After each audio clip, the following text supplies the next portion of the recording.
Guys, yun. Ngayong umaga pala is, may gusto akong i-share sa inyo kasi nag-open ako ng Bible and may passage talaga na, may passage na-curious ako and nung trinay kong pag-aralan is, grabe yung revelation, di ba? Kaya, ngayong hapong to, guys, nice kong i-share sa inyo yung passage sa Romans 1 verse 16, sabi niya dito. For I am not ashamed of the gospel, for it is the power of God for salvation to everyone who believes, to the Jew first and also to the Greek. And nung trinay kong pinag-aralan yun, di ba, kasi etong panahon natin, we live in a time when faith is often pushed to the margins, tolerated in private but resisted in public. Yung, alam mo yung minsan na,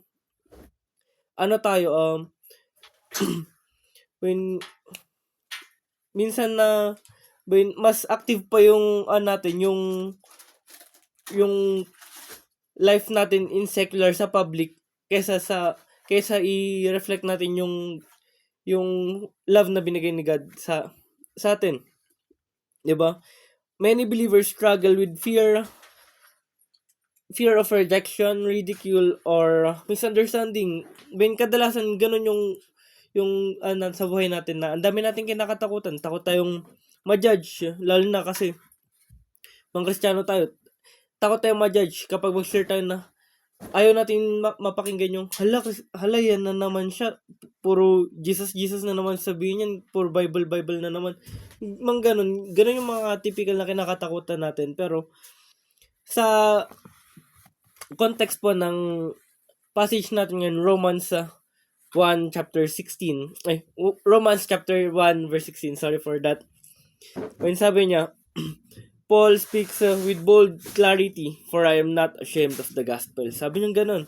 And bakit nga ba ganun na lang yung nasabi ni Apostle Paul dito sa sinulat niya. And etong writings na to ni Paul is hindi lamang para sa kanya, hindi lang nito nire-represent yung sarili niya, kundi ito ay tawag sa ating mga Kristiyano na hindi dapat dapat natin ikahiya yung gospel.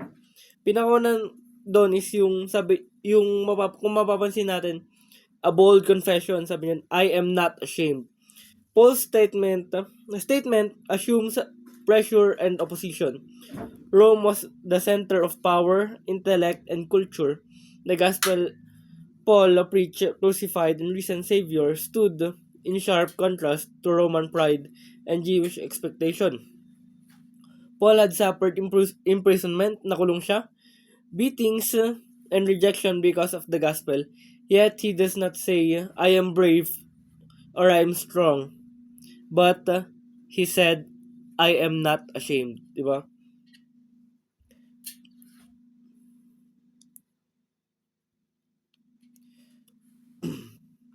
Yun, and sabi din, his courage flows from conviction. Shame disappears when we are convinced of the truth and worth of Christ. Yun, yung sa napakaikling, lang yun, phrase lang na yun, I am not ashamed, di ba? Minsan kasi sa buhay natin is, natatakot tayong i-share yung word kahit na, kahit wala naman dapat ikatakot kasi yung Diyos si God ang kasama natin, si Jesus Christ ang kasama natin. Di ba? Kung ikukumpara natin yung panahon natin sa panahon ni Apostle Paul, dito sa panahon ni Apostle Paul is mas malala pa kumpara sa panahon natin ngayon kasi sa panahon nila malala ang persecution sa mga Kristiyano, and kahit na malala yung persecution, nagawa niya pa rin sabihin na I am not ashamed. Never niyang kinahiya ang ating Panginoon, di ba? And then fear fades when faith is rooted in who God is and what He has done. Yun, kapag nalaman talaga natin kung ano yung katotohanan, kung sino si God, kung ano yung ginawa niya, ano yung purpose niya dito sa mundong to, wala dapat tayong ikahiya, di ba? And dito din makikita din natin yung central message ng ng sinulat niya, which is the gospel. Sabi niya, for I am not ashamed of the gospel, di ba? The gospel is not advice. It is good news.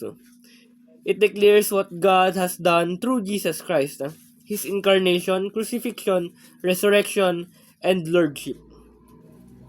In a world full of opinions and self-help message, the gospel stands alone. It does not tell us how to save ourselves. Kasi alam naman natin yun na hindi natin kaya iligtas yung sarili natin. But rather, it announces that God has acted to save us. Yun, di ba? Never nating maliligtas yung sarili natin. And dyan sa gospel na yung death, burial, and resurrection na yan, dyan natin mas mapapatunayan na hindi natin kayang iligtas yung sarili natin, not by good works. Kahit magpapako tayo dyan sa krus, hindi natin kayang bayaran yung mga kasalanan na nagawa natin. Dahil si Jesus Christ nga lang ang kayang, may kapangyarihan upang i-redeem tayo. Then, the source of confidence. Ba't nga ba tayo hindi dapat ikakahiya? Dahil ang Diyos na makapangyarihan ang source ng ating power. Sabi niya doon, for I am not ashamed of the gospel, for it is the power of God. Sabi niya, ulitin ko, for it is the power of God. Paul is unashamed because the gospel is God's power. The world values political power, military power, and intellectual power. But God's power is revealed through a message that seems weak to human eyes. Diba yung sabi nga is, sa mundo natin is ang parang tinitingnan lang talaga is yung power na visible. Yung power na akala natin is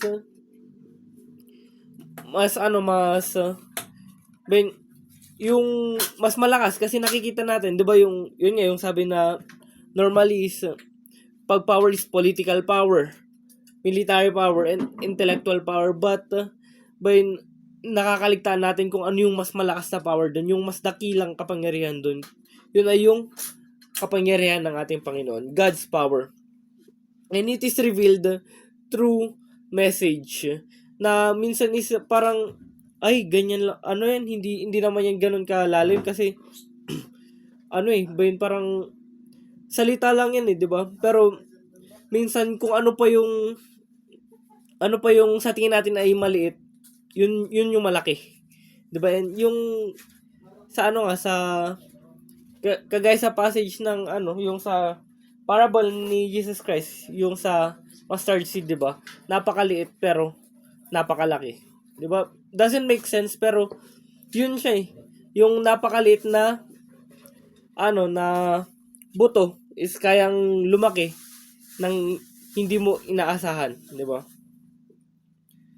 And what no law, philosophy, or empires could do, God accomplishes through the gospel. Kung ano yung hindi kayang gawin ng mga tao, hindi kayang gawin ng batas natin, hindi kayang gawin ng lahat, is ginawa ni God.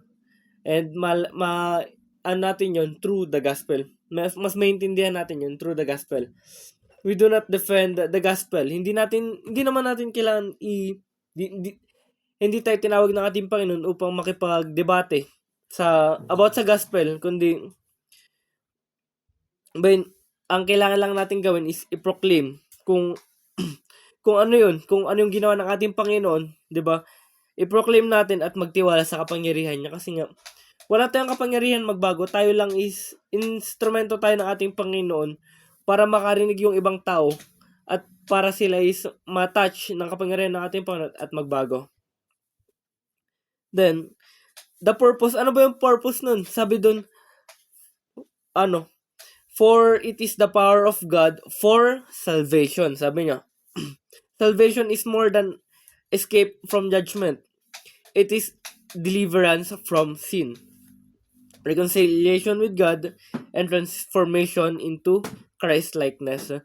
The gospel addresses humanity's deep deepest need, not education, not reform, but redemption. Yun, for salvation, kasi alam naman natin na hindi hindi lang bastang kaligtasan ang bigay sa atin ng ating Panginoon, kundi transformation talaga. Kasi sabi nga is you are a new creation once na naniwala ka, once na tinanggap mo ang ating Panginoon sa buhay mo. And every person, regardless the background, shares this need. Hindi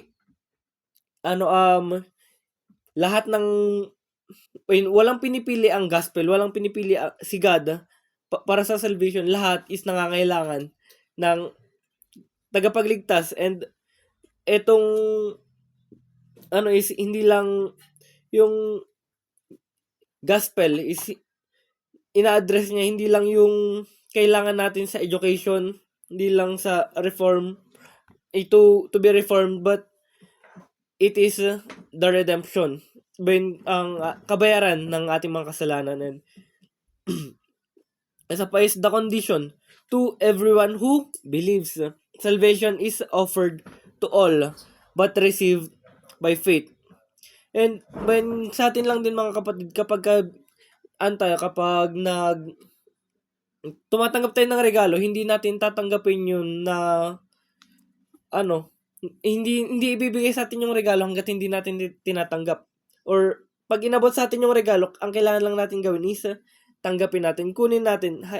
And yun, dun sa part pa lang nun is yun na yung isa sa makakatulong sa atin. Yung first step na yun upang makamta natin yung transformation na dala ng ating Panginoon. Faith is not mere knowledge. It is trust and surrender to Christ. Paul removes all barriers, status, race, works, and place faith alone at the center. Yan, kaya when specify niya talaga is to all who believes, di ba? And yung sa scope is lahat ng affected ng message niya, sabi niya doon, to the Jew first and also to the Greek. God's plan is both historical and global.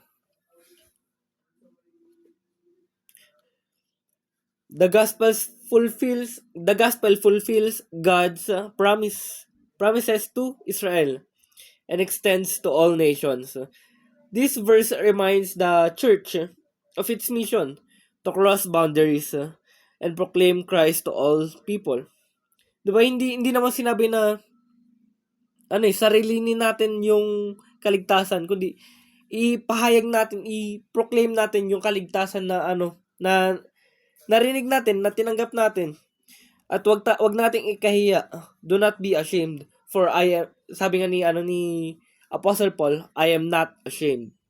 And all in all, mga kapatid, yung sa challenge ng ni Apostle Paul challenges us to examine our hearts. Are we silent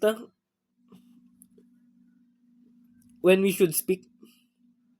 Are we hesitant when we should stand? Paul reminds us that the gospel is not a source of shame, but the power of God. Let us ask God for courage. Kung minsan sa buhay natin is parang hirap tayo, let's ask God for courage to live unashamed, to have faith, to trust in His power, di ba? And na upang manampalataya tayo or magtiwala tayo sa Kanya. Let's ask God for that. And let's also ask for compassion to share the gospel boldly, knowing that God still saves through the message of Christ. Na naway magkaroon tayo ng pusong may compassion, na kapag may nakita kang tao is hindi ka mahihiya, kundi You will be bold sa pananampalataya mo na hindi mo ikakahiyang i-share yung kaligtasan na natanggap mo upang matanggap din ng iba. And lastly, sabi nga ni Apostle Paul doon, "For I am not ashamed of the gospel." And may this be not only Paul's confession, but ours as well. Yun mga kapatid, ito ang mensahe ng ating Panginoon sa akin ngayon. And nais ko lang ibahagi sa inyo. And ngayon yun lang naman mga kapatid. And before we end, pwede ko ba kayong ihain sa prayer?